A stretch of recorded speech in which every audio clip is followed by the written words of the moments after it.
just got to know about a really special and unique first-person survival game, it seems, which is called Stifled, and it's based on sound cues, right?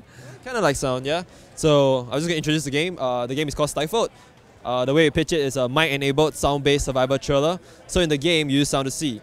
So what we mean by that is like when you're walking, there's footsteps. Footsteps create sound, and sound create like sound pulses that come out and then kind of light up the world. So like things like you throw items as well. Those things create sound as well. So the more sound you make, the more you see. But the kicker is like all the enemies in game actually hear sound. So there's like a danger there, right? It's like you make a you kind of need to figure out where you want to go, but you can't make too much noise so that you get caught. We also have like a unique thing which is like a microphone input. So in the game, you can actually talk into the game. So it's like, without making sound, you can talk into the game in real life, right? So we have moments where like the game scares you, you scream, and the game actually hears it, and then the enemy will come get you. So essentially the game is like you need to make a bunch of sound to survive, but you can't make too much. Yeah, so that's like a fun thing, I think. Yeah. What is the main goal? How do you navigate the scenario? What you're chasing for? Right, so the main goal of the game is a fairly narrative/experience-driven game. There's like a narrative, overarching narrative throughout the whole game.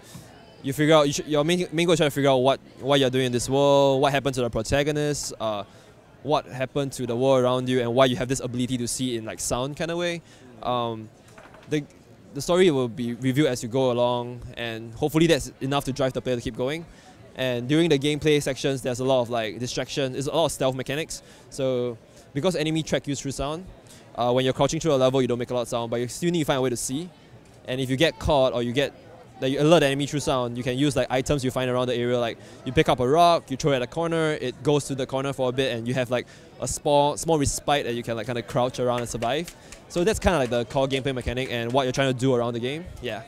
How do you approach the visual design? Of course, it's rather minimalistic and there's some contrast to it. Yep. I'm guessing in order to stress the whole sound wave stuff. Yeah.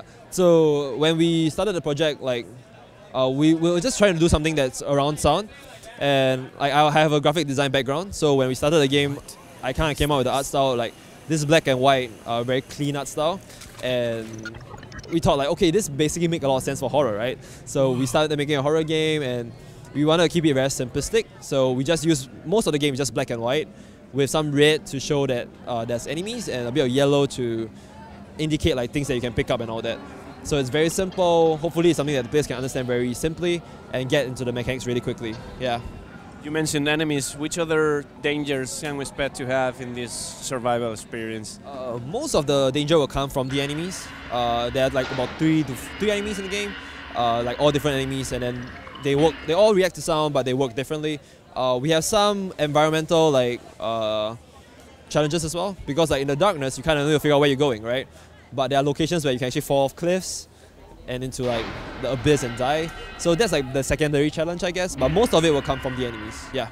The world structure is level based. Is one level after each other, or you are having some kind of open world approach, or? Yeah. It's mostly level based. So we kind of structure the game this way. It's like narrative followed by some gameplay, then narrative, gameplay, narrative, gameplay. So it's like it's just kind of how we structure the game.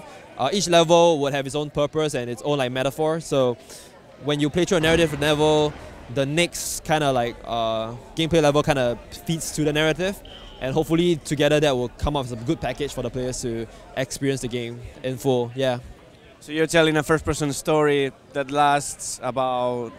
depends on the player, but initial testing and right now we're shooting about 3 to 5 hours, depends on how good or bad the player is. Because the thing is like the black and white visuals does lead to players getting lost. So sometimes it goes a bit further, but the average right now we're saying is about 3 to 5. Yeah.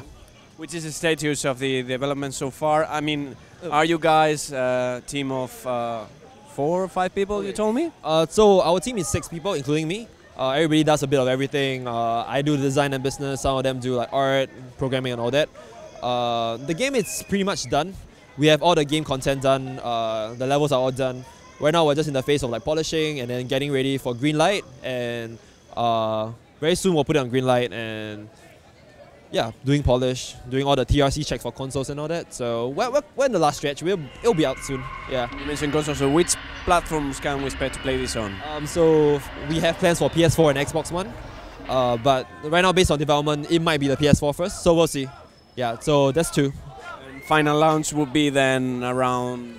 The target launch is October. If we can, we'll do like simultaneous for all the platforms, but we don't want to confirm anything yet right now. We don't want to set ourselves to a date, but it's very likely that the PC version will come out in October for sure. Like the rest, we'll see. Yeah. I'm guessing first you wanna make some noise, right? Yeah, that's a good point. Yeah, you need to make some noise. Oh, that's a good pun. That's a good pun.